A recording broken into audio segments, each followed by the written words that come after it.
Shalom, selamat sore Bapak Ibu, saudara yang dikasih dalam Tuhan. Puji nama Tuhan. Jikalau sore hari ini kita bisa kembali untuk menghadap tahta anugerah Tuhan, untuk memberikan yang terbaik. Dan saya percaya sore hari ini ada berkat firman Tuhan yang akan menjadi bagian bagi kita. Kita akan berdoa, kita tundukkan kepala. Tuhan Yesus, terima kasih buat kasih dan anugerah-Mu yang Kau limpahkan atas setiap kami Tuhan. Kami tahu Tuhan betapa kasih-Mu agung dan luar biasa. Kami tahu Bapa, kasih-Mu tidak terhingga dan tidak pernah berakhir dalam kehidupan kami. Tuhan Yesus, sekarang kami memuji dan menyembah Tuhan. Kami serahkan Tuhan ibadah sore dalam kuasa tangan-Mu. Biar apapun yang kami kerjakan sore hari ini boleh menyukakan hati Tuhan. Dan kami percaya Tuhan, berkat daripada surga akan menjadi bagian setiap kami sore hari ini. Di dalam nama-Mu Tuhan Yesus Kristus, kami sudah berdoa dan kami bersyukur. Haleluya. Amin. Saudara yang dikasih dalam Tuhan, saat ini setiap kita membutuhkan Tuhan. Biarlah kita mau berkata, Tuhan, peganglah tanganku dan tuntunlah jalanku. Kami percaya di dalam Engkau kami aman. Haleluya.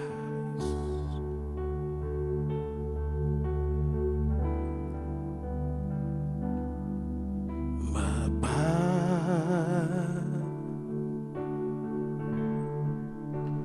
pegang tanganku,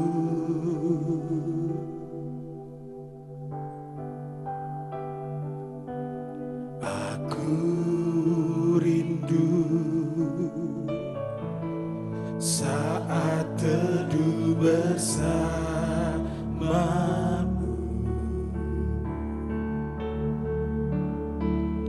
Dekap aku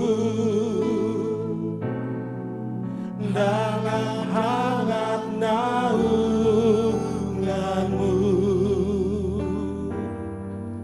bawa hidupku padamu, masuk dalam altar-Mu yang kudus. Bapa,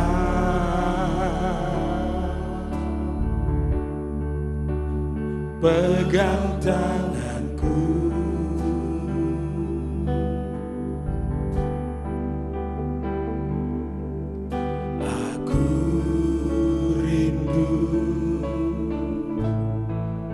tinggal di dalam hati-Mu. Engkau terang yang membuatku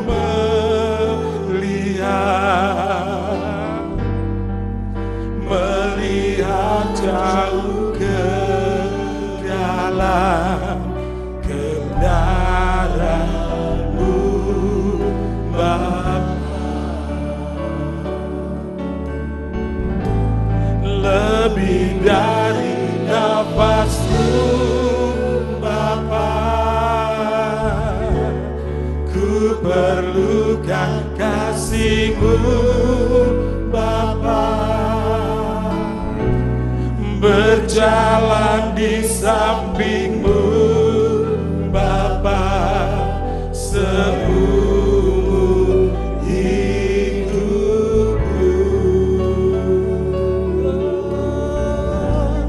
Lebih dari nafasku, Bapa, ku perlukan kasih-Mu, Bapa. Peganglah tanganku ya Bapa, untuk selamanya.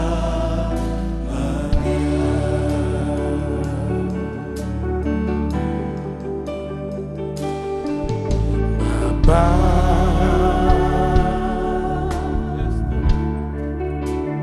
pegang tanganku,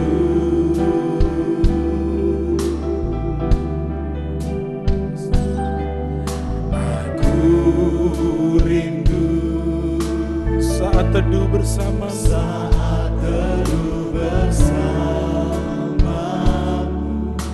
dekat aku Tuhan, dekat aku dalam hangat naunganmu, bawa hidupku padamu, masuk dalam matamu yang kudus. Bapa, peganglah tangan kami Tuhan, pegang tanganku.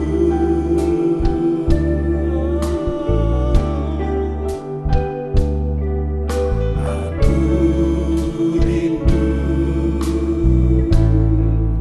tinggal di dalam hatimu.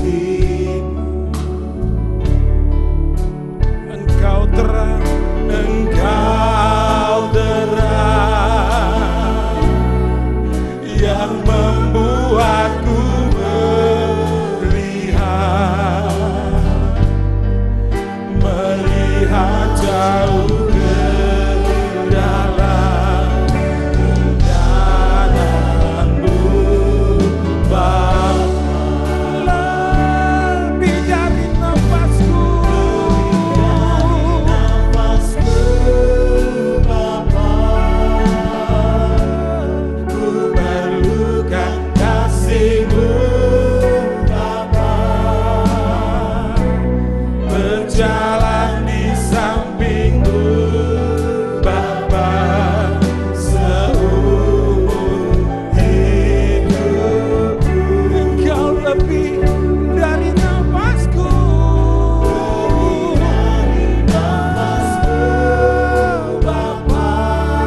Kami butuh keajaiban Tuhan. Kami membutuhkan mujizat-Mu ada di dalam kami, Bapa. Hanya di dalam Tuhan Yesus kami mendapatkan kasih yang sempurna. Di dalam tangan-Mu kami aman, Tuhan. Sebab Engkaulah perlindungan kami yang kuat.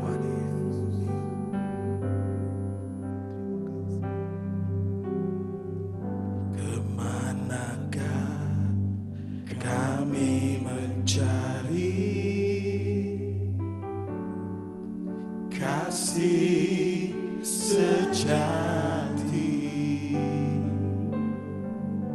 Kemanakah kami berseru saat badai datang menderu? Yang kami tahu hanya Kau yang mampu pulihkan segala sesuatu. Kami perlukan Tuhan.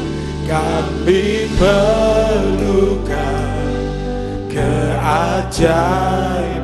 Kami butuhkan sentuhan tangan-Mu. Butuhkan sentuhan tangan-Mu.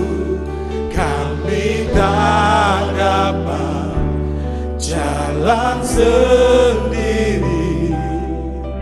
Kami perlu Kau, Tuhan. Kemanakah kami mencari kasih yang sejati? Kemanakah kami mencari kasih sejati? Kemanakah kami berseru saat badai datang menderu? Yang kami tahu Tuhan, hanya Kau yang mampu pulihkan segala sesuatu.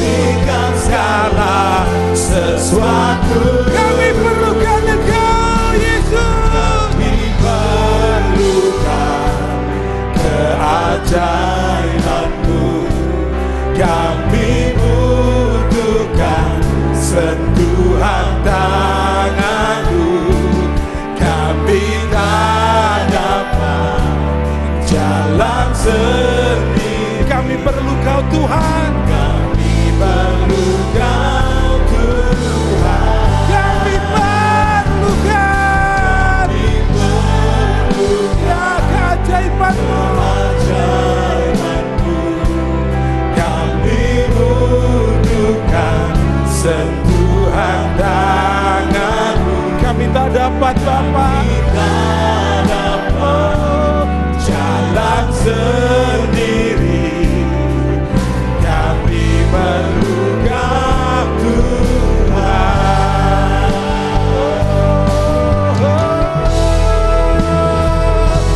Kami perlukan keajaiban-Mu.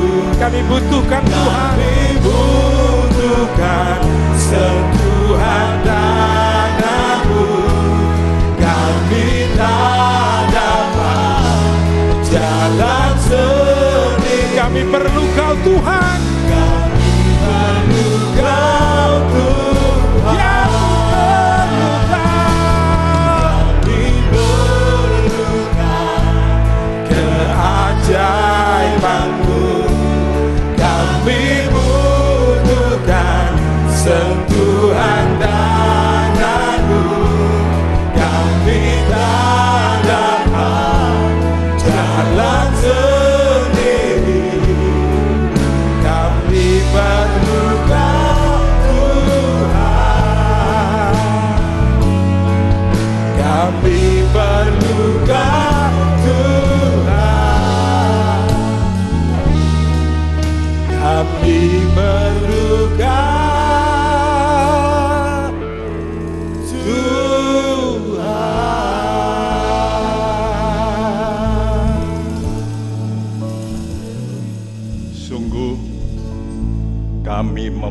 bukan Tuhan. Dalam segala hidup kami, Ya. aspek apapun, Yes. kami butuh Engkau. Yes. Karena Engkau mempunyai janji. Amin. Janji untuk memelihara hidup di dunia ini, maupun juga untuk sampai yang akan datang.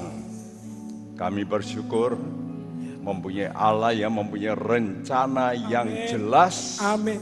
yang agung, Yes. yang tinggi, Yes. bahkan yang mulia. Amin. Berkati umat-Mu yang sedang mendengarkan Haleluya. firman-Mu, pendalaman Alkitab pada sore hari ini, dimanapun mereka berada, hamba-Mu berdoa, Roh-Mu hadir di tengah-tengah mereka. Amin. Terima kasih, dan biar nama Tuhan dipuji, dibesarkan, dipermuliakan. Dalam nama Tuhan Yesus, kami semua berdoa. Setiap kita yang percaya mengatakan bersama, amin. Shalom Bapak-bapak, Ibu-ibu, Saudara-saudara yang sekarang mendengarkan di rumah masing-masing. Marilah kita tetap beribadah. Karena itu saya harap saudara yang ada di rumah, sikapmu sikap beribadah. Bukan nonton, tapi beribadah. Karena Tuhan kita itu Tuhan kehidupan. Namun sayang, kehidupan ini seringkali tersembunyi. Dan hanya melalui satu kunci baru bisa dibuka. Karena itu betapa pentingnya kita membuka itu dengan ibadah. Rahasia ibadah. Dalam Tuhan begitu banyak misteri. Hal-hal yang tersembunyi. Mari kita membaca Ulangan 29 ayat 29. Bacakan ayat ini bersama-sama di rumahmu dan juga yakini dengan iman. Mari kita bersama, 2, 3. Hal-hal yang tersembunyi adalah bagi Tuhan, Allah kita. Tetapi hal-hal yang dinyatakan ialah bagi kita dan bagi anak-anak kita sampai selama-lamanya, supaya kita melakukan segala perkataan hukum Taurat ini. Ya, hal-hal yang tersembunyi itu bagi Tuhan, itu punyanya Tuhan. Ya, tetapi yang dinyatakan itu punyanya kita. Kenapa dinyatakan? Perhatikan kata-kata ini, bagi kita dan bagi anak-anak kita. Artinya orang tua itu harus juga memberitahu kepada anak-anaknya akan jalan Tuhan, dan maksud dibukakan itu supaya kita melakukan bahkan sampai selama-lamanya. Kenapa? Karena hidup ini rahasia. Saudara tidak pernah mati, bukan? Kalau nanti mati baru sudah melihat, loh kok begini? Nah itulah, itu rahasia. Karena itu Tuhan mau ungkap. Ada begitu banyak rahasia yang Tuhan sembunyikan. Namun Tuhan mau menyatakan kepada siapa? Kepada orang yang mau menurut, yang mengasihi.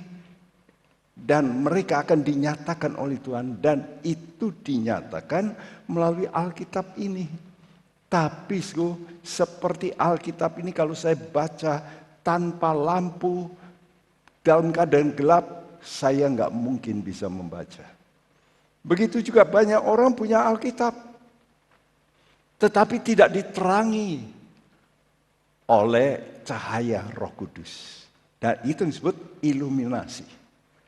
Kalau ini wahyu, ya wahyu ini mesti bisa diungkap melalui iluminasi, melalui pencerahan dari Roh Kudus baru bisa. Karena itu rahasia ini tersembunyi, ya. Dan cara terbaik itulah melalui ibadah, berdoa dalam rohmu untuk bersekutu dengan Roh Allah, ya. Nah, ini kuncinya. Rahasia itu. 1 Timotius 3 ayat 16 sama-sama kita bacakan. 2, 3. Dan sesungguhnya agunglah rahasia ibadah kita. Dia yang telah menyatakan dirinya dalam rupa manusia, dibenarkan dalam roh, yang menampakkan dirinya kepada malaikat-malaikat, diberitakan di antara bangsa-bangsa yang tidak mengenal Allah, yang dipercayai di dalam dunia, diangkat dalam kemuliaan. Ya, dia yang telah menyatakan. Jadi rahasia itu dinyatakan melalui siapa? Melalui Yesus. Dan ada satu tingkat yang paling penting.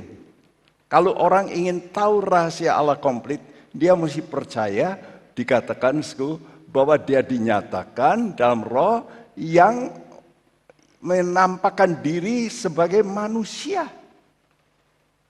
Jadi ada satu kunci yang paling penting untuk saudara menerima rahasia-rahasia yang tidak pernah saudara tahu, yaitu menerima dulu Yesus, Allah yang betul-betul menjelma menjadi manusia.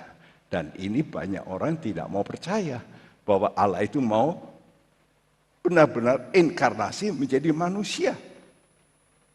Dan ini kuncinya, untuk nanti Tuhan, kunci ini dipegang oleh Tuhan. Siapa yang percaya kepadanya, lalu dia berikan kunci itu. Ya, jadi penyataan dimulai dari Allah yang menjadi manusia, manusia Yesus. Dan ini diberitakan melalui berita Injil oleh hamba-hamba Tuhan, tapi harus dipercayai. Kalau kita mempercayai, maka lihat, prosesnya nanti kita akan diangkat. Hidupmu nanti akan upgrade, diubah dari kemuliaan kepada muliaan sampai dalam kemuliaan yang full. Nah, ini rencana Allah. Jadi saudara mesti sadar. Jadi kita mesti perhatikan baik-baik.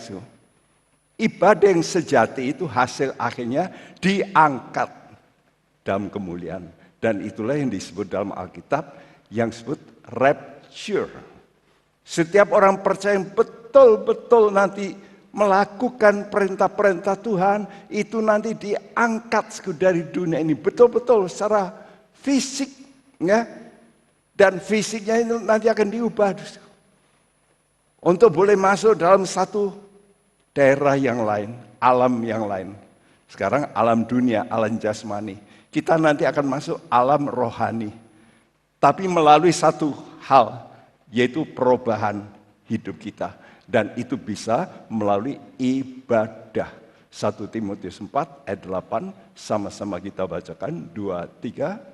Latihan badani terbatas gunanya, tetapi ibadah itu berguna dalam segala hal, karena mengandung janji baik untuk hidup ini maupun untuk hidup yang akan datang. Wah, ibadah itu berguna dalam segala hal. Perhatikan. Jadi ibadah itu sangat penting. Latihan jasmani penting, tapi terbatas untuk tubuh. Sudah melatih untuk makanan, juga terbatas untuk tubuh. Ya, tapi kalau sudah latihan rohani, ini untuk yang sekarang, kata Tuhan, dan untuk yang akan datang. Tapi manusia meskipun dia kaya, meskipun dia sehat, ada satu yang mengganggu. Yaitu kalau dia tidak punya damai. Betul? Dia punya kekayaan, mungkin ketenaran. Berapa banyak orang yang tenar, tapi hatinya risau. Tuhan itu datang, dia itu juru damai. Jadi satu kenyataan bahwa orang itu betul-betul beriman pada Yesus, maka yang pertama dia peroleh itu damai. Dia rasa kok lain ya. Nah, itu saudara mulai masuk dalam suasana kerajaan sorga yang penuh damai. Itu sekarang.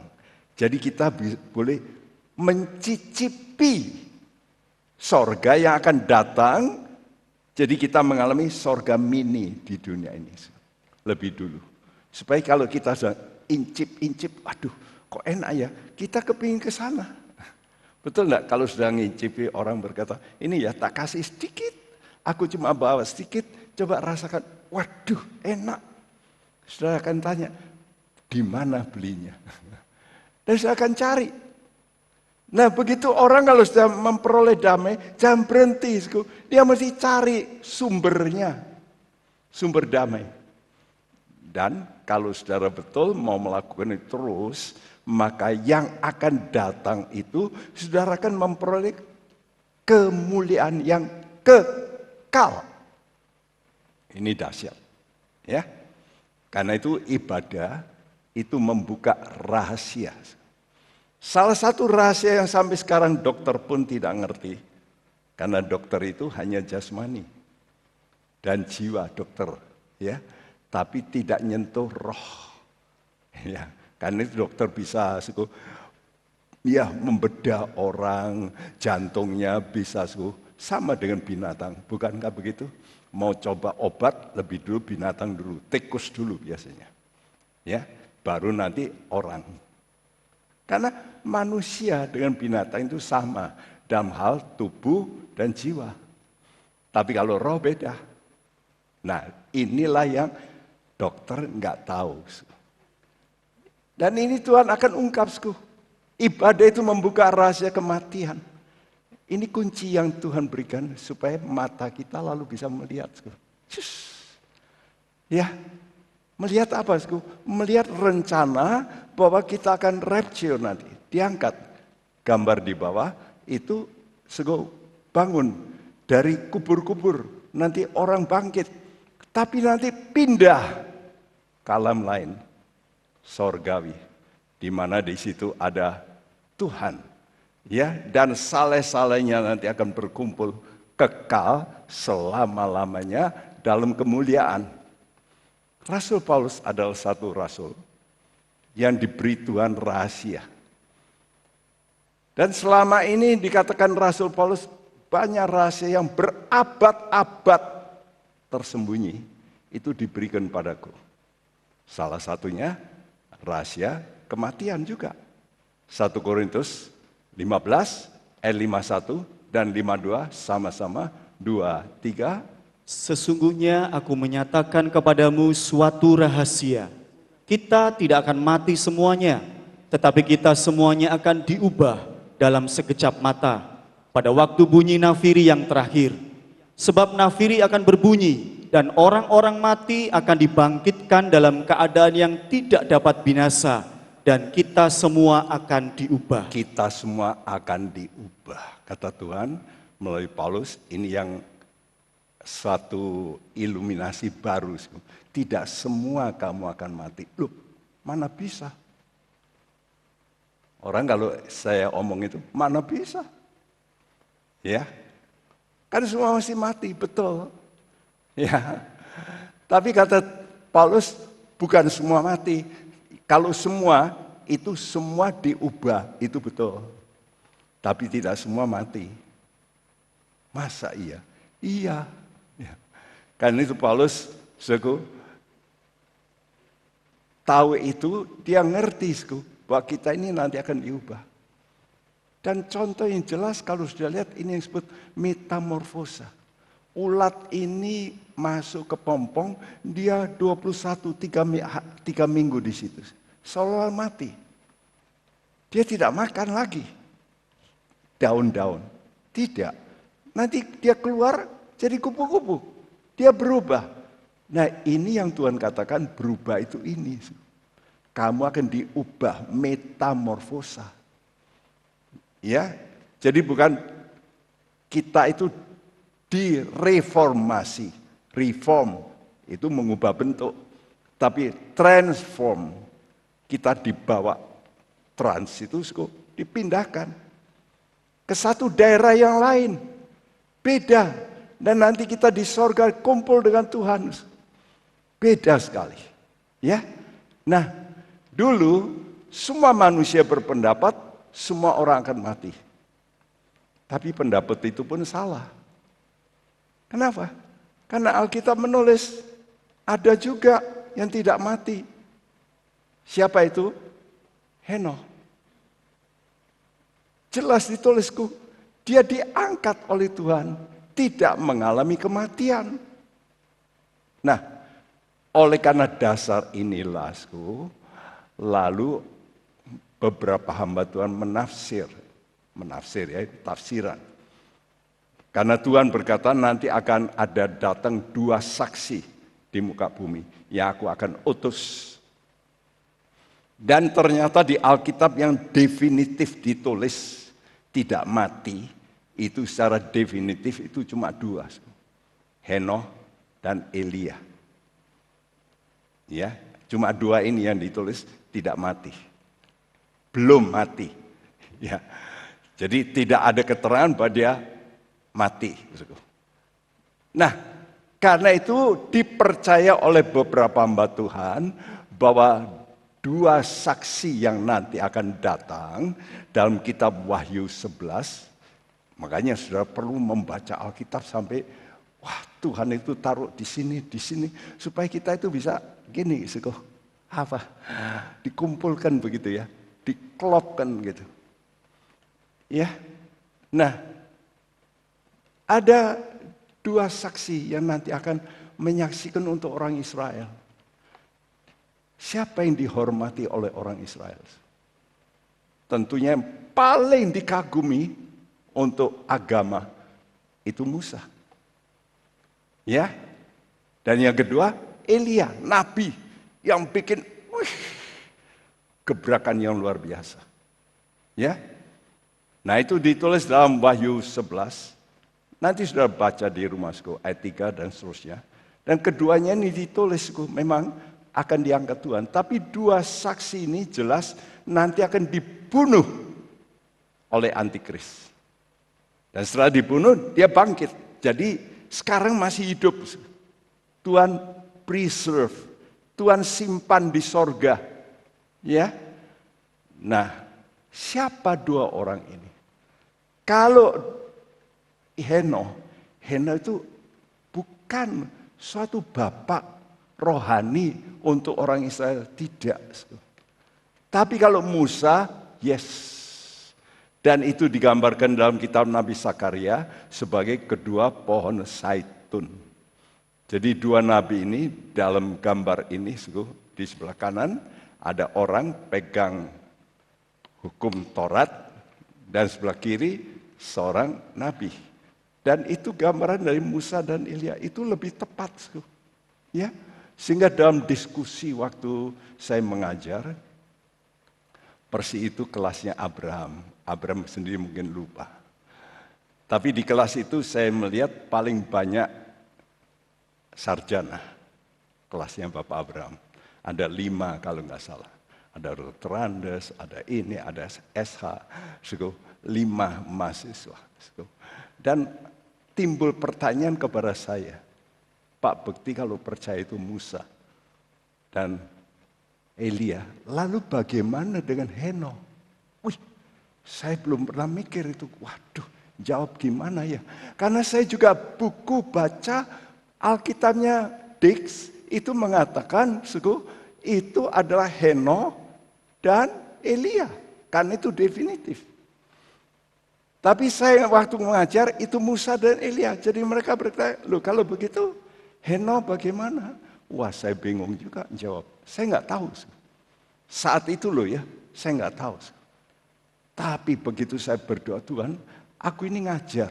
Sekarang ditanya, gimana ini? Heran. Waktu saya berdoa, Tuhan, beritahu, kasih tahu apa ini. Langsung Tuhan, gitu ya, seperti kilat gitu. Nah itu saya dapat gandeng gitu. Tuhan kata begini loh, Henokh itu mewakili orang-orang yang diubah tanpa kematian. Kalau Musa dan Elia itu mesti mati, karena ditulis dalam Wahyu 11 dia dibunuh oleh antikris. Tapi Henokh tidak. Wah, itu saya kasih jawabannya. Karena ada dalil pengangkatan, yaitu dalam 1 Tesalonika 4 ayat 16 sampai 17. Mari kita baca bersama 2, 3. Sebab pada waktu tanda diberi, yaitu pada waktu penghulu malaikat berseru dan sangkakala Allah berbunyi, maka Tuhan sendiri akan turun dari sorga, dan mereka yang mati dalam Kristus akan lebih dahulu bangkit. Sesudah itu, kita yang hidup, yang masih tinggal, akan diangkat bersama-sama dengan mereka dalam awan menyosong Tuhan di angkasa. Demikianlah kita akan selama-lamanya bersama-sama dengan Tuhan. Perhatikan, setiap kali ada peristiwa rapture, mesti diikuti dengan dalil ini. Yang mati bangkit dulu, yang hidup diubahkan. Waktu itu saya mengajar dalam Matius 27, waktu Yesus bangkit ya dari kubur, ternyata ada orang-orang kudus bangkit juga. Ya. Dan mereka kalau bangkit berarti pasti diubah tubuhnya. Nah, itu orang mati bangkit. Nah, lalu Tuhan secepat kilat itu Tuhan kasih pengertian. Nah, saat orang-orang kudus waktu Yesus bangkit, mereka bangkit, maka Henokh itu diubahkan oleh Tuhan. Jadi dia mewakili supaya hukum ini berlaku. Wah, luar biasa. Tuhan itu memang suka kalau memberi iluminasi. Kalau kita gandeng sama Roh Kudus, kita nggak ngerti, Tuhan bisa kasih jawaban. Seperti Injil Matius 10. Kamu jangan takut deh. Nanti kalau kamu diadili, sudahlah. Nanti Roh Kudus akan memberi jawaban. Tapi tidak sekarang, nanti. Makanya berguna juga ya kalau orang mengajar itu. Mengajar dengan sungguh-sungguh, Tuhan akan menyertai. Tuhan kasih jawaban. Lalu saya tangkap itu, wah ini dia. Ya, jadi ada buah sulung dari perjanjian lama. Jadi orang-orang perjanjian yang lama, yang lain masih mati. Tapi waktu Yesus bangkit, itu ada orang-orang khusus yang bangkit dari kubur. Waktu Yesus bangkit dari kubur. Ya. Nah, waktu Yesus datang, nanti di udara, itu dia datang seperti pencuri. Ya, dan saat itulah orang-orang mati di kuburan mendengar suara trompet Allah. Tidak semua mendengar, tapi orang-orang yang sudah masuk dewasa rohaninya. Dulu mungkin zamannya mungkin tahun 80, 100, ya 1000 tahun lalu, tapi dia sudah dewasa, matang. Nah, saat nanti suara sangkakala Allah berbunyi, orang-orang itu bangkit. Dan kata Paulus, kita yang masih hidup, yang sudah dewasa, juga bangkit, juga diubah. Ya. Lalu untuk memenuhi kriteria tadi. Nah, perhatikan, wahyu dan iluminasi Tuhan tidak pernah sekaligus diberikan seorang lengkap. Never.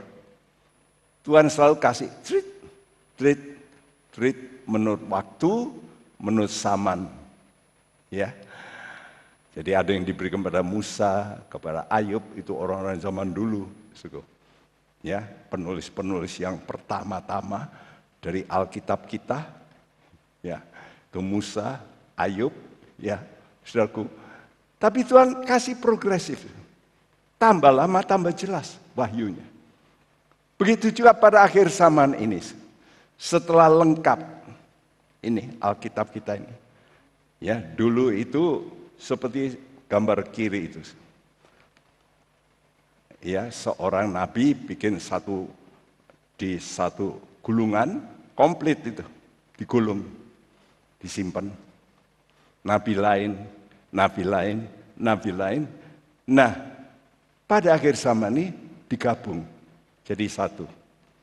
Ini Alkitab kita. Dan Alkitab kita ini kalau sudah komplit, yaitu komplitnya di mana? Kitab terakhir, Wahyu.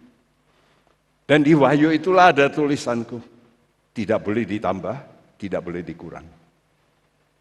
Ini peringatan yang keras. Karena itu kalau ada wahyu baru, no. Wahyu lama, cuma yang tertutup. tertutup.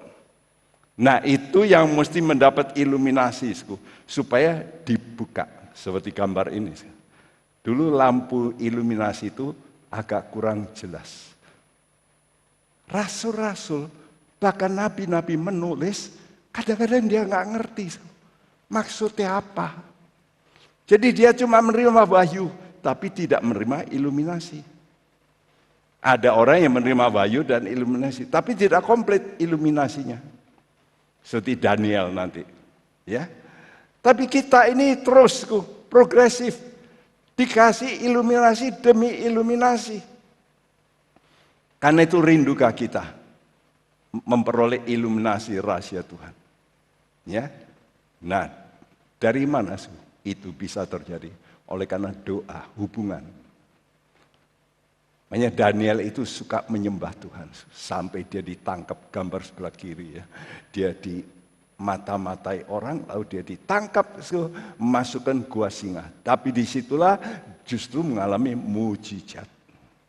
Dan dia menulis dalam Daniel pasal terakhir, pasal 12 ayat 4. Sama-sama kita bacakan, 2-3. Tetapi engkau Daniel, sembunyikanlah segala firman itu, dan meteraikanlah kitab itu sampai pada akhir zaman. Banyak orang akan menyelidikinya, dan pengetahuan akan bertambah. Banyak orang menyelidikinya. Nah ini banyak hamba Tuhan kurang menyelidik, saya bilang. Copy paste, bahkan dari Google, dari mana-mana. Tapi tidak dari Tuhan. Ya, wah pendeta itu bagus, kok banyak.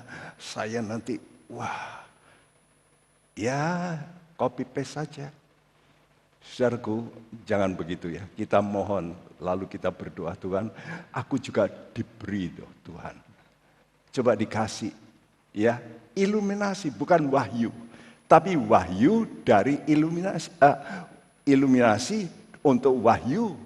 Supaya yang tertutup, itu bisa terbuka. Ya. Dan Daniel berkata, pengetahuan akan bertambah. Walaupun Daniel itu menerima banyak wahyu, tapi tidak untuk gereja, sama sekali no. Dia tidak ngerti tentang gereja. Rahasia gereja itu diberikan pada siapa? Rasul. Rasul. Dan bukan hanya rasul, tapi kepada kita, jemaat Tuhan. Nah, kita diberi janji seperti jemaat Philadelphia. Maka saudara bisa memperoleh kunci itu. Kalau dulu nabi, lalu rasul, semua dapat kunci. Sekarang saudara pun juga bisa. Ini janji Tuhan. Wahyu 3 ayat 7, sama-sama 2, 3. Dan tuliskanlah kepada malaikat jemaat di Philadelphia. Inilah firman dari yang kudus, yang benar, yang memegang kunci Daud. Apabila ia membuka, tidak ada yang dapat menutup. Apabila ia menutup, tidak ada yang dapat membuka. Ya, dia pegang kunci Daud. Daud itu raja. Jadi kunci kerajaan. Kunci kerajaan sorga. Karena Yesus itu anak Daud. Jadi kerajaannya itu kerajaan. Ya. Karena itu kita mesti menerima kunci ini untuk bisa memperoleh pembukaan rahasia yang tertutup. Nah, jadi saudara, ya, mengapa kunci ini diberikan khusus pada jemaat Philadelphia? Karena ada satu yang beda dari semua jemaat, 7 jemaat yang ditulis, yang paling bagus itu Philadelphia. Wahyu 3 ayat 8, sama-sama 2, 3. Aku tahu segala pekerjaanmu. Lihatlah, aku telah membuka pintu bagimu yang tidak dapat ditutup oleh seorang pun. Aku tahu bahwa kekuatanmu tidak seberapa, namun engkau menuruti firmanku dan engkau tidak menyangkal namaku. Ya, ya, aku akan membuka pintu karena kamu pegang kunci. Ya, kenapa kamu bisa? Karena engkau menuruti firmanku. Dan kau tidak menyangkal. Aku tahu semua kerjaanmu. Ya, dan aku akan kasih pembukaan ini. Dia kasih kunci. Bahkan bukan cuma satu kunci, kunci-kunci. Dalam perjanjian baru, Matius 16 itu mestinya kunci-kunci. Bahasa Indonesia tulis cuma satu kunci. Mestinya keys, bukan key, tapi keys. Kunci-kunci. Jadi ada kunci ini, kunci itu, kunci. Tapi ada master kunci. Master kuncinya itu Tuhan Yesus. Itu master. Jadi sudah butuh master kunci ini. Kepada siapa diberikan? Pada orang yang taat. Ya, tadi katakan, karena kamu menurut firmanku. Dan syarat utama untuk bisa taat. Itu ini, cuma satu ini. Lemah lembut, rendah hati. Untuk itu Tuhan Yesus datang untuk ngajar kita. Dia tidak ngajar eskatologi, dia tidak ngajar yang lain-lain. Ilmu ini sekarang kan orang, wah sistematika teologi, lalu logi, sampai tidak logis. Kenapa? Karena tidak mempunyai ini yang kunci ini. Aku datang mengajar bukan soteriologi, bukan eskatologi. Ya, bukan. Aku ngajar satu saja, yaitu lemah lembut, rendah hati. Nah, kalau kamu bisa, kamu nanti mendapat yang lain-lain. Tangkap ya. Jadi kamu dapat satu kunci, master kunci ini. Master kunci ini, master key ini adalah hati yang lemah lembut dan rendah. Banyak orang rendah tapi nggak lemah lembut. Ada orang lemah lembut, ya, nek ngomong, waduh, tapi waduh, kerasnya bukan main. Bukan, kita mesti, ini jadi satu ya, jangan dipisah. Lemah lembut dan rendah hati. Saudara, dan ini ditulis dalam Matius 11 ayat 29. Ya, kata Tuhan, belajarlah kepadaku. Kamu harus pikul kuk yang kupasang. Jadi kalau saudara mau jadi murid Tuhan, Tuhan pasang kuk. Ya, untuk nurut seperti lembu itu. Kalau mau diajar, maka lembu yang muda harus belajar yang kepada yang senior supaya tahu membaca. Gini caranya. Jadi dia bisa belok sendiri. Ya, tahu, terus kerja. Kita mesti belajar untuk mau dibimbing. Ada orang nggak mau dibimbing. Enggak, saya nggak mau. Loh, sudah butuh dibimbing oleh hamba-hamba Tuhan, pelayan-pelayan Tuhan yang senior rohani, bukan senior umur. Rohaninya matang, lebih matang. Nah, saudara mesti menundukkan diri. Jangan aku bisa. Aku hubungan sama Tuhan. Loh, Tuhan itu caranya ya mesti saudara dididik oleh orang. Ya. Baru engkau bisa. Banyak orang maunya, saya nanti belajar dari Roh Kudus. Roh Kudus guru saya. Saya tidak perlu guru. Wah, ini kesombongan. Ya. Ada tulisan yang bagus. Obedience is our gift to God. Ketaatanmu itulah persembahan pada Tuhan. Ini yang Tuhan berkenan. Ya, dan inilah bukti keberhasilan saudara diproses oleh Tuhan. Dimulai dengan satu, kerendahan hati seperti anak-anak. Kunci kerajaan ini akan diberikan pada orang yang rendah hati. Tidak pada yang lain. Pada yang lain bisa belajar dari pendeta lain karena itu jadi pengikut. Waduh, karena itu kalau sudah jadi pengikut, waduh rasanya, wah kalau ya pimpinannya salah dibela mati-matian. Saya itu kadang-kadang, waduh, ini pengikutnya guru bukan pengikut Tuhan Yesus. Salah dibela. Ya, mati-matian lagi. Coba kita baca Yakobus 4 ayat 6 sama-sama, 2, 3. Allah menentang orang yang congkak, tetapi memberikan anugerah kepada orang yang rendah hati. Allah menentang orang congkak. Tapi dia memberi anugerah pada orang yang rendah hati. Dia kasih kunci. Ya. Nah, ini penting, karena itu saudara diminta untuk betul mempunyai hati yang rendah. Dan hati yang rendah itu apa toh? Apa? Coba kita belajar ini. Karena ayat ini adalah rentetan dari ayat yang sebelumnya yang memberitahu sebenarnya. Kalau kamu mau belajar padaku, belajar yang ini loh, yang aku kasih tahu ini. Matius 11 ayat 25 sampai 27, sama-sama kita bacakan 2-3. Pada waktu itu berkatalah Yesus, "Aku bersyukur kepadamu Bapa, Tuhan langit dan bumi, karena semuanya itu Engkau sembunyikan bagi orang bijak dan orang pandai, tetapi Engkau nyatakan kepada orang kecil. Ya Bapa, itulah yang berkenan kepadamu. Semua telah diserahkan kepadaku oleh Bapakku, dan tidak seorang pun mengenal anak selain Bapa, dan tidak seorang pun mengenal Bapa selain anak, dan orang yang kepadanya anak itu berkenan menyatakannya." Ya, kepada siapa mereka itu bisa mengenal Tuhan? Kata Tuhan, tidak seorang pun bisa. Kecuali anak itu, Yesus, berkenan menyatakan. Jadi kalau Tuhan Yesus tidak menyatakan, Anda nggak bisa kenal namanya Allah.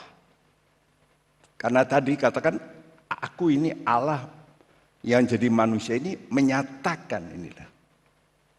Ya. Nah, kepada kita yang berkenan, baru Tuhan itu mau menyatakan. Siapa yang Tuhan mau menyatakan? Kepada orang kecil. Bahasa Grekanya nepios. Nepios itu waduh, kecilnya bukan kecil 8 tahun, 5 tahun, bukan. Ya. Jadi kata nepios itu anak kecil yang belum bisa bicara. Cuma ketawa, nangis, ketawa. Nah itu nepios. Jadi bagaimana sikap saudara kalau mendengar firman Tuhan? Apa seperti nepios? Ya, dikasih susu ya sudah, pegang. Ya sudah, ya itu. Tidak, mama yang makan nasi, mau, nasi. Apa yang dikasih, diberi. Dia tanpa menolak. Ya, saudaraku. Kenapa bayi itu menolak? Karena kadang-kadang ibu-ibu tidak ngasih lagi susu asinya. Kasih yang lain.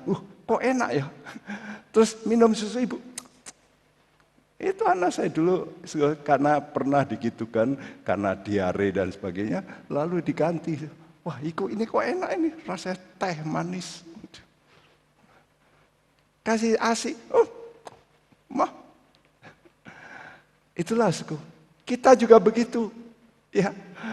Ini nepios ini seorang anak yang tidak bisa bicara, yang tidak bisa. Aku tidak senang, aku nggak bisa, aku tidak mau, nggak bisa. Dia tidak pernah membantah firman Tuhan. Karena Allah bicara begini, saya terima. Berapa banyak teolog melawan Alkitab. Wah, nggak cocok ini. Ini bukan firman Allah. Ini, buatan itu. Ini nggak cocok, kok bisa tepat sekali. Waduh. Ya, kenapa begitu menolak? Karena ini loh, makan buah pengetahuan baik dan jahat. Dia yang menentukan sendiri kebenaran. Nah ini kata Tuhan sombong. Kalau sombong itu menolak firman. Tapi kalau rendah hati itu, apa saja yang dikatakan Tuhan, dia berkata yes. Ya, itu baik, itu berguna. Ampunilah kesalahan Allah, yes. Tidak, Tuhan ini tidak ngerti. Dia utangnya banyak, nyakiti saya. Kita masih suka melawan. Kita bukan nepios. Ya. Yang namanya nepios itu menerima apa yang Tuhan katakan. Karena itu, mari kita memakai masa yang sukar ini sekarang ini. Kenapa Tuhan izinkan masa sukar ini? Apa toh tujuannya sebetulnya? Coba saudara perhatikan nanti di kitab Keluaran. Kenapa Tuhan kirim tulah 1, 2, 3, 4, 5, 6. Apakah Tuhan memang harus lengkapi sampai 10? No. Tidak. Seandainya Firaun bertobat, tidak. Tapi enggak. Sampai tulah ke-8, Tuhan itu lihat, wah ini orang enggak bisa. Karena itu Keluaran pasal 10, itu tulah ke-8. Berapa lama kamu tidak mau merendahkan diri? Sekali ya, tulahnya sedikit kurang, berubah lagi. Banyak orang Kristen begitu. Kalau problemnya selesai, berbuat dosa lagi. Lalu Tuhan berkata, berapa lama kamu ini mau merendahkan diri? Nah dunia ini sekarang Tuhan izinkan terjadi. COVID ini. Ini menurut iluminasi yang Tuhan kasih sama. Perhatikan, lihat toh ini nanti. Orang ini sombong-sombong. Wah, negara kami hebat-hebat. Wah, tidak mau kalah. Yang kalah pun tidak mau ngaku kalah. Betul nggak? Sampai perang dagang dan sebagainya. Kenapa? Tidak mau kalah. Ya, negara kami harus nomor 1. Ya, saudara, sebetulnya apa toh? Memang, ini pasti juga tangan setan. Karena setan tahu waktunya sudah dekat, jadi dia mesti cari jalan bagaimana menyatukan dunia melawan Tuhan. Karena itu juga sudah ditulis di Alkitab. Seluruh bangsa nanti akan melawan Tuhan. Itu sudah ditulis. Karena itu dia bagaimana menyatukan ini. Tentu ada generasi yang lain yang ngerti proposal iblis ini untuk dikerjakan. Dan orang-orang itulah yang menggerakkan macam-macam di dunia ini. Ya, tapi kita nggak pedulilah. Segala perkara yang buruk yang dilakukan siapa saja, kita mesti ambil hikmahnya. Tuhan bisa mengubah untuk kebaikan kita. Dan apa toh kebaikan kita untuk kali ini? COVID-19. Latihan merendahkan diri. Karena itu sekaligus lockdown ini bagus. Tapi jangan sampai sudah lockdown di kamarmu gadgetan terus. Aduh. Itu nggak cocok sama Alkitab. Saya sedih kalau ada hamba-hamba Tuhan sekarang ini terus, waduh, lihat berita ini, waduh diikutilah semua. Yang mati berapa ya, update terus. Aduh, saya nggak mau. Ngapain ngabisin? Kita mesti belajar memakai waktu ini untuk latihan merendahkan diri. Coba sudah melihat, Tuhan kita itu dahsyat. Dia itu dahsyat sekali. Dia ini ingin supaya kita ini bisa mengerti. Ya, mengerti bagaimana planning Tuhan. Jadi kalau Paulus berkata, aku ini sudah menyampaikan seluruh rencana Allah. Kadang-kadang plan Tuhan hanya satu bagian rencana Allah. Penebusan, pengampunan dosa, kesembuhan, bagaimana bisa kaya bahkan. Tapi tidak seluruh rencana Allah.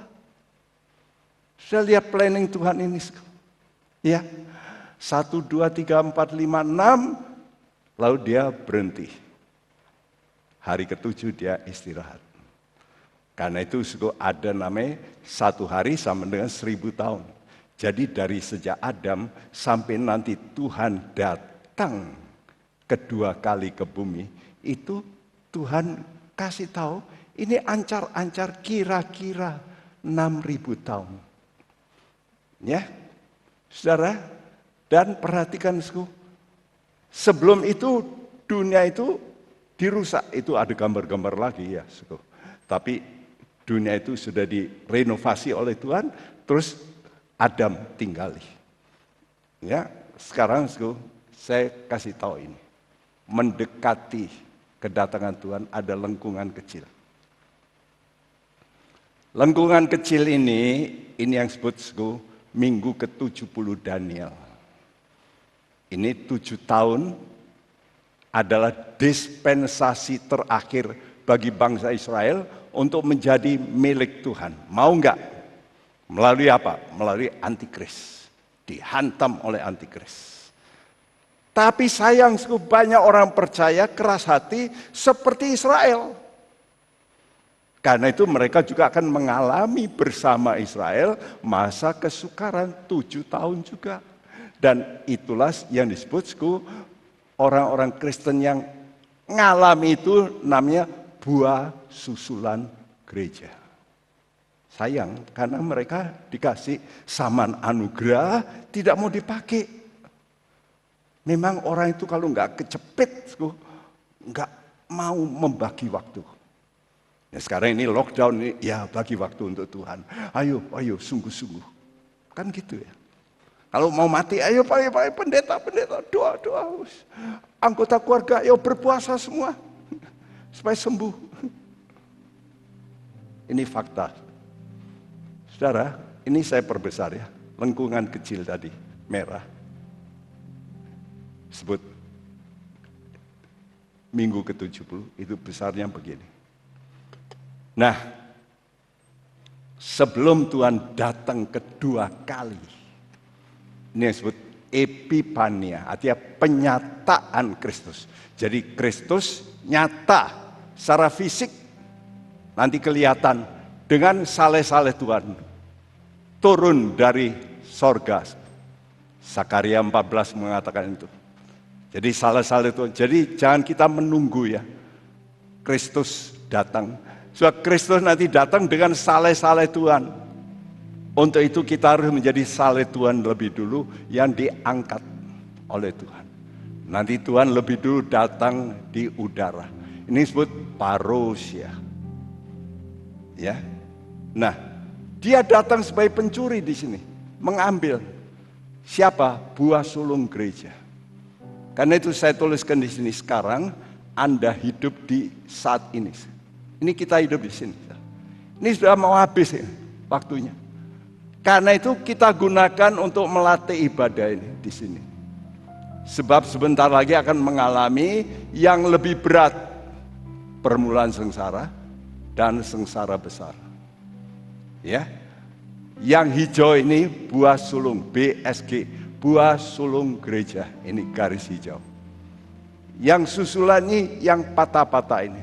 Jadi banyak orang Kristen nanti yang belum matang harus lewat ini saman ini. Saman sengsara yang bukan main beratnya.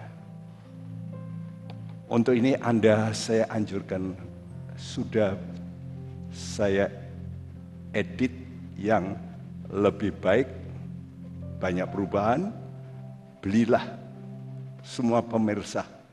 Belilah buku ini, coba pelajari. Saya sekarang baca lagi, saya bisa, aneh ya, saya kok bisa nulis begini ya. Saya juga kadang-kadang, kok bisa ya? Kok bisa? Ya, saudara, jadi Tuhan itu memberitahu, ini loh, kamu mesti gunakan waktu. Sebelum masa itu datang, kalau bisa, kamu masuk kloter pertama menjadi buah sulung gereja.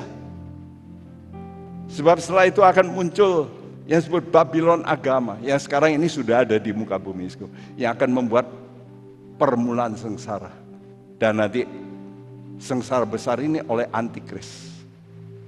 Karena di sini antikris menyatakan diri sebagai Allah, ini sengsara besar. Kalau ini permulaan sengsara. Dan ini belum loh. Banyak orang berkata, apa ini sudah ya? Belum. Ya. Karena sekuensinya itu seperti di Wahyu. Ya. Dan di Wahyu pasal 4 ada kata-kata Tuhan pada Rasul Yohanes. Naik ke atas. Itu artinya rapture. Itu Wahyu pasal 4 ayat 1. Setelah itu, nah itu.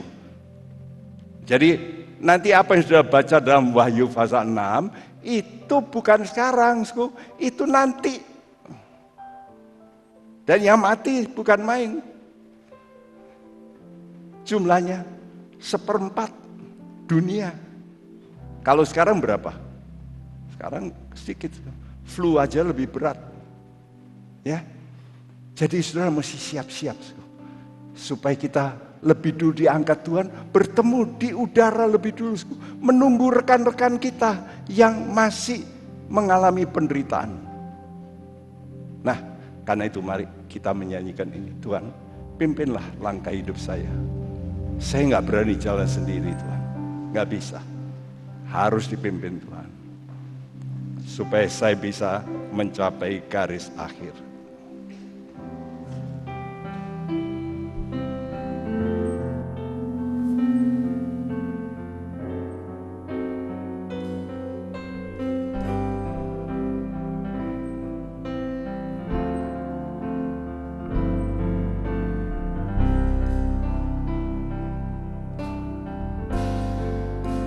Oh Tuhan, pimpinlah langkahku. Ku tak berani jalan sendiri.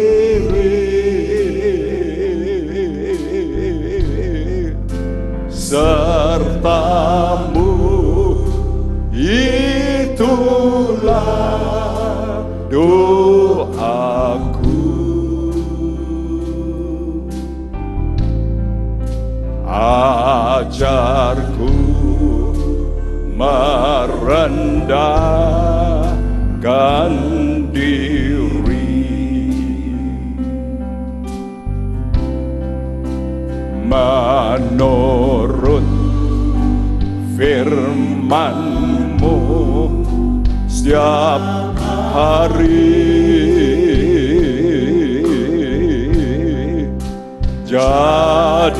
Jadikan pelita dalam gelap,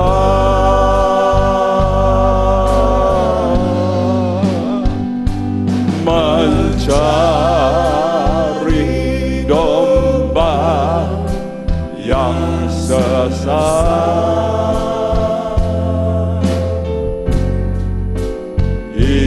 Itulah kerinduan jiwaku. Katakan, oh Tuhan, pimpinlah Tuhan langkahku. Oh Tuhan, pimpinlah langkahku.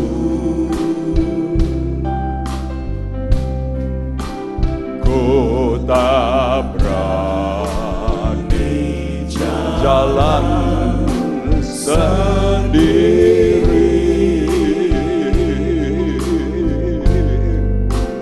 Sertamu itulah doaku.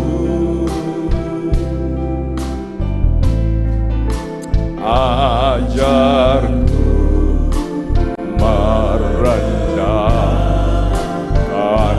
diri.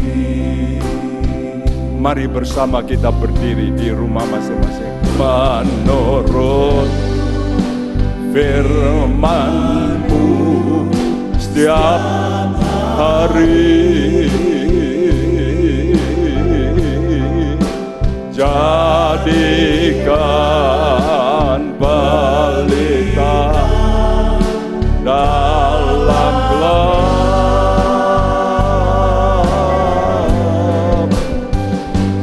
mencari domba yang sesat.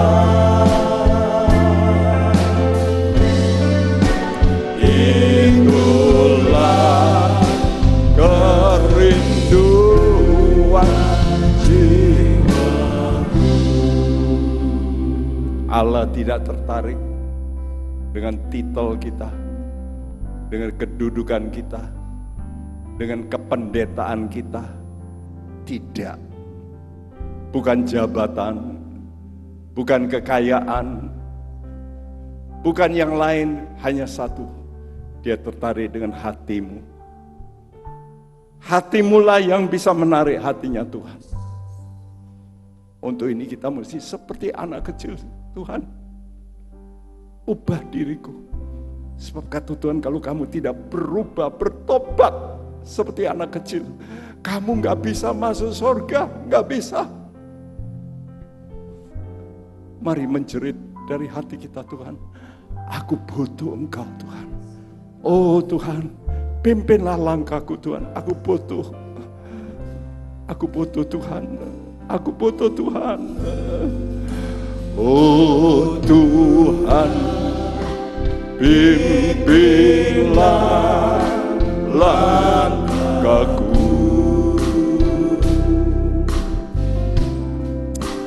Ku tak berani jalan sendiri,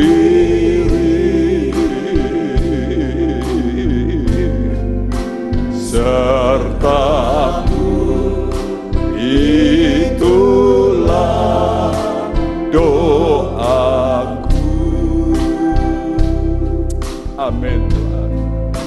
Ajarku merendahkan diri,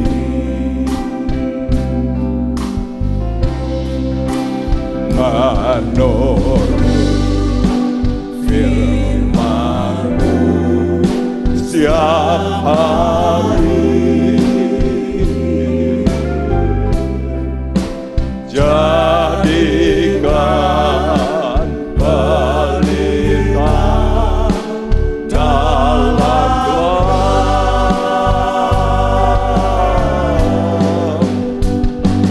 mencari domba yang sesat. Itulah kerinduan jiwa. Itulah kerinduan.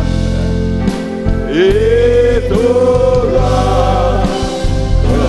kerinduan jiwaku. Itulah kerinduan. Itulah kerinduan jiwa.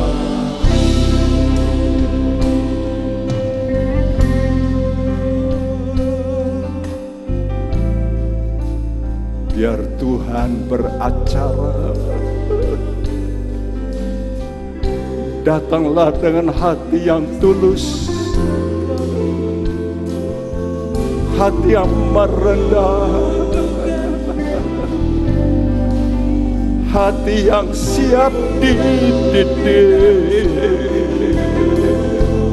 Oh Jesus, Jesus.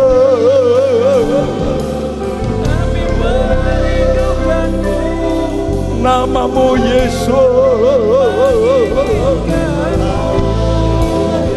penyelamat kami.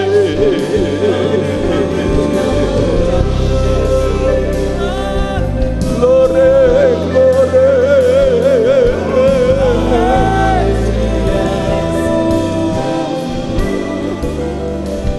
Bimbing kami Tuhan, pimpin hidup kami.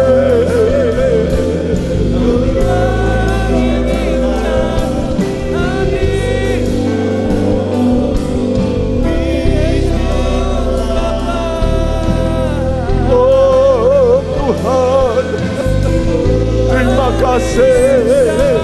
Terima kasih.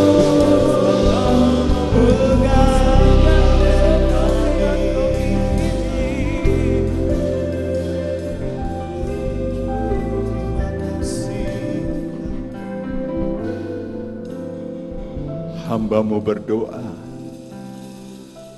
supaya Roh-Mu Tuhan mendidik kami dengan jelas. Tuhan, ampunilah kami jikalau masih banyak pemberontakan, ketidaktundukan kepada perintah-perintah-Mu.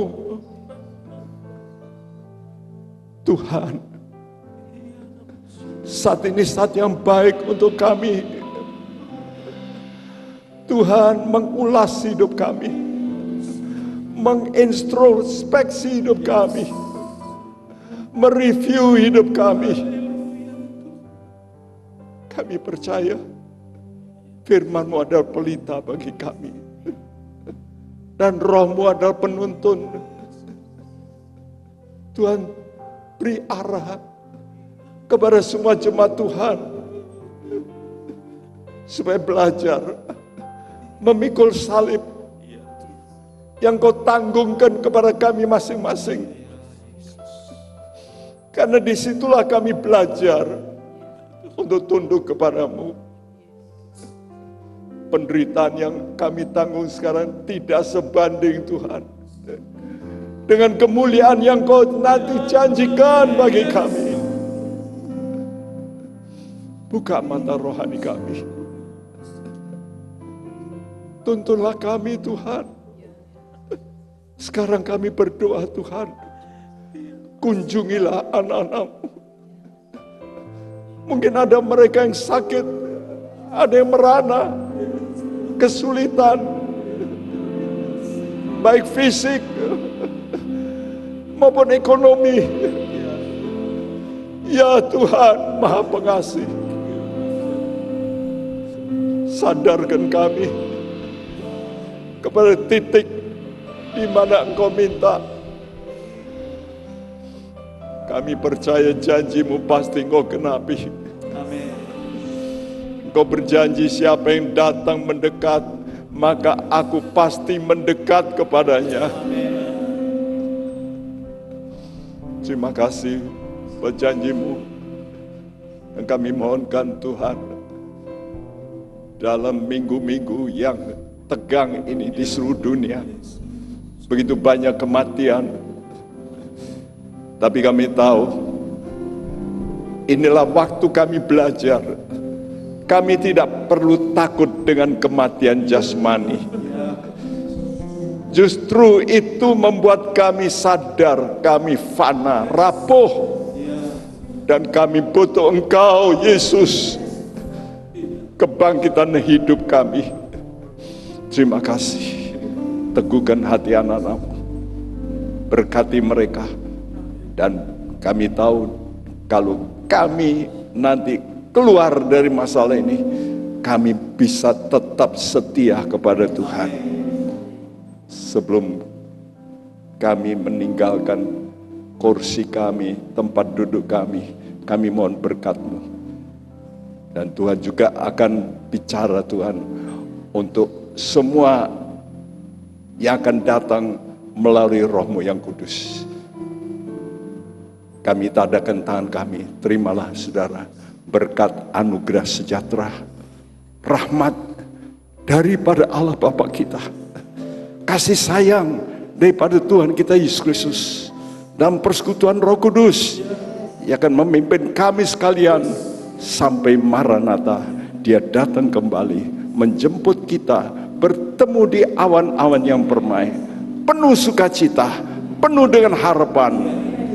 Dalam nama Tuhan Yesus kami berdoa, Tuhan, dan juga semua Tuhan aparat pemerintahan kami, aparat kesehatan di negara kami, aparat TNI Polri yang menjaga keamanan, lindungi negara kami, Tuhan. Dan biar nama Tuhan dipermuliakan di negara kami. Dalam nama Tuhan Yesus kami berdoa. Amin.